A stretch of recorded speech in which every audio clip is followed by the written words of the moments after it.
तो Narayan education YouTube channel में आप सभी का स्वागत है दोस्तों। तो सबसे पहले कल शिक्षा मंत्री मदन दिलावर का इंटरव्यू सामने आया था। इस चैनल को इंटरव्यू शिक्षा मंत्री ने दिया था और भर्तियों को लेकर, ट्रांसफ़र को लेकर, डीपीसी को लेकर शिक्षा मंत्री का बड़ा बयान सामने आया है। तो सबसे पहले शिक्षा मंत्री ने क्या कहा है। लाखों की संख्या में विद्यार्थी इंतजार कर रहे हैं रीट का, नई फर्स्ट ग्रेड का, नई सेकंड ग्रेड का। तो तीनों भर्तियों को लेकर शिक्षा मंत्री ने क्या कहा यहाँ पर आप देख सकते हैं। तो बड़ी बात दोस्तों, सबसे पहले तो शिक्षा मंत्री ने जो ट्रांसफ़र है ना, उसको लेकर बड़ा बयान दिया है कि ट्रांसफ़र की जो पॉलिसी है, तबादला नीति, वो तैयार है। आचार संहिता के बाद जैसे आचार संहिता समाप्त होती है, जो ट्रांसफ़र नीति है ना, वो लागू हो जाएगी राजस्थान में। और बड़ी बात उसमें ये है कि थर्ड ग्रेड का जो तबादले हैं वो भी हो सकते हैं, लेकिन वो मुख्यमंत्री उस पर फाइनल फैसला करेंगे। फ़िलहाल बाकी का मामला क्लियर है। सेकंड ग्रेड यानी सभी विभाग उसमें आ गए हैं, ठीक है। तो ट्रांसफ़र पॉलिसी लगभग तैयार हो चुकी है। कंप्लीट आचार संहिता का इंतज़ार है। आचार संहिता हटते ही राजस्थान में वो ट्रांसफ़र पॉलिसी लागू हो जाएगी। तो ट्रांसफ़र का क्लियर मामला। डीपीसी के बारे में भी दोस्तों शिक्षा मंत्री ने ये कहा कि मामले जो सामने आ रहे हैं, क्योंकि अभी परसों ही शिक्षक संघ सीआराम ने मुलाकात की थी। Second grade, first grade, third grade तीनों की डीपीसी बाकी है। थर्ड ग्रेड के तो 4 सत्रों की 30,000 पदों पर डीपीसी बाकी है। अब वो 30,000 पदों पर डीपीसी होती है तो नई रीट के लिए अच्छे खासे पद हो जाएंगे, ठीक है। तो डीपीसी के लिए भी शिक्षा मंत्री ने बयान दे दिया। लेकिन अब यहाँ पर देखिए, एक तो जो दो विवाद चल रहे हैं अभी, एक तो कि शिक्षक भर्ती कब जारी होगी, मतलब first grade, second grade, third grade, और जो सबसे बड़ी बात जो है वो जो रीट का पैटर्न है उसका क्या होगा। एक पेपर होगा, 2 पेपर होगा, क्या होगा, कोई नई चीज़ होगी। तो उसको लेकर भी शिक्षा मंत्री ने मामला क्लियर किया है। तो दोस्तों मैं आपको बता दूं, सबसे पहले हम बात करते हैं रीट की। तो रीट परीक्षा पैटर्न बदलने का हमने अभी कोई निर्णय नहीं लिया है, बस मेरा सुझाव दिया था। अब यहाँ पर देखिए, जो न्यूज़ एंकर है उन्होंने सवाल किया है कि मैंने काफ़ी बेरोज़गार जो संघ अध्यक्ष है, जैसे राजस्थान बेरोज़गार एकीकृत महासंघ के अध्यक्ष अशोक चौधरी पहले उपेन्द्र यादव थे, इसके अलावा और भी अन्य संगठन के नेता है जो बेरोज़गारों के नेता है, उनसे मुलाकात, मतलब उनसे बयान लिया। तो ज़्यादातर जो है उनका यही मानना है कि परीक्षा पैटर्न जो चल रहा है रीट का, पिछला जो 48,000 पदों पर रीट हुई थी, पात्रता प्लस शिक्षक भर्ती कर्मचारी चयन बोर्ड द्वारा, उसी से ये भी हो, रीट हो, कोई बदलाव नहीं होना चाहिए।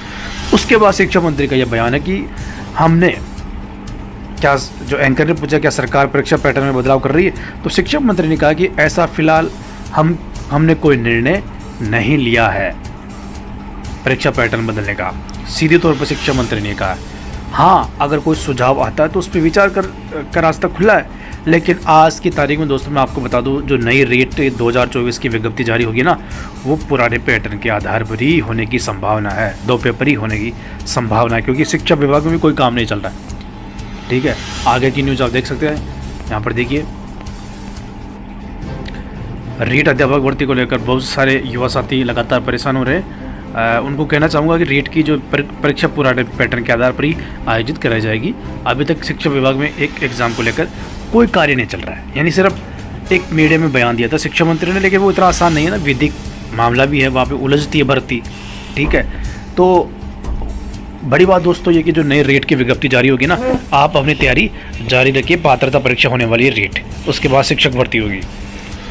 तो रेट का मामला क्लियर, कितने पदों पर आएगी, अच्छे खासे पद खाली पड़े, ऑलरेडी 23,000 माध्यमिक शिक्षा में पद खाली है, इससे ज़्यादा पद तो प्रारंभिक शिक्षा में, दोनों के आंकड़े अगर मिला ले 50,000 प्लस पद पहुंचते हैं। 30,000 पदों पर डीपीसी पेंडिंग है।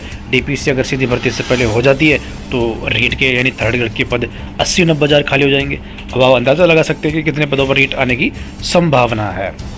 तो रीट का मामला मैंने क्लियर कर दिया, आचार संहिता के बाद विज्ञप्ति जारी हो जाएगी। और शिक्षा मंत्री ने बयान ज़रूर दिया, लेकिन अब शिक्षा मंत्री अपने बयान से जो है छुटकारा पाया, यानी वो गलती से जो भी निकल रहा है, लेकिन इतना आसान नहीं है ना पैटर्न बदलना वगैरह, सारी चीज़ें नई चीज़ लाना, बीएड से पहले भर्ती होगी परीक्षा, तो वो मामला बैठा नहीं। तो पुराने पैटर्न पर ही फिलहाल रेट होने की संभावना है, आप अपनी तैयारी जारी रखो। फर्स्ट ग्रेड, सेकंड ग्रेड विज्ञप्ति को लेकर भी शिक्षा मंत्री ने कहा कि हम जितने पदों की आवश्यकता होगी सारे पदों पर विज्ञप्ति निकालेंगे, लेकिन कितने पदों पर आएगी इसका फैसला हमारा जो वित्त विभाग, कार्य विभाग और मंत्रिमंडल करेगा, मतलब मुख्यमंत्री करेंगे, क्योंकि आखिर उप मुख्यमंत्री कौन है, वही तो फाइनल फैसला करेंगे ना।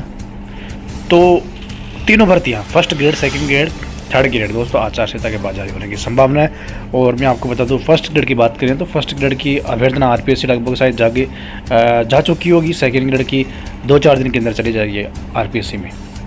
ठीक है, रेट का मामला अभी थोड़े दिन और रुकिए, मामला क्लियर होता है आचार संहिता के बाद कि माध्यमिक शिक्षा बोर्ड कब करा रहा है रेट। क्योंकि बड़ी बात 12वीं बोर्ड का परिणाम आ चुका, 10वीं का 1-2 दिन के अंदर आ जाएगा। 2-4 दिन मान के चलो, महीने के लास्ट तक 31 मई से पहले आ जाना चाहिए। उसके बाद माध्यमिक शिक्षा बोर्ड फ्री है। और रेट के लिए यह आपके लिए अच्छी न्यूज़ है कि रेट के लिए माध्यमिक शिक्षा बोर्ड अपनी तैयारी करेगा। 4-5 महीने में रेट हो जाएगी इसी साल, क्लियर मामला।